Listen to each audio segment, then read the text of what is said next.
पाथरी तालुक्यातील देवेगाव येथील अंकुश मगर यांनी कुटुंब नियोजन शस्त्रक्रियासाठी पत्नीस सेलू येथील शासकीय रुग्णालयात गुरुवारी दाखल केलं।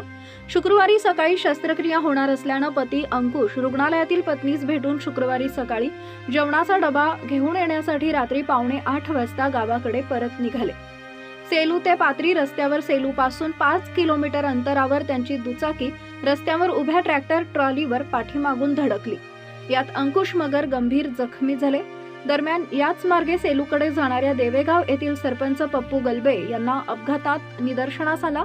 अपघाताची माहिती गावकऱ्यांना देऊन गलबे यांनी मगर यांना तातडीनं सेलू येथील शासकीय रुग्णालयात दाखल केलं। इथं डॉक्टरांनी तपासून अंकुश यांना मृत घोषित केले। पत्नीची भेट शेवटची ठरली।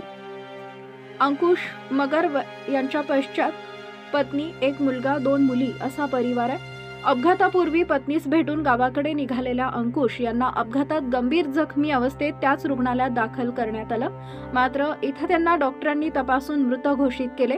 त्यांची गावाकडे जातानाची पत्नीची भेट शेवटची ठरली।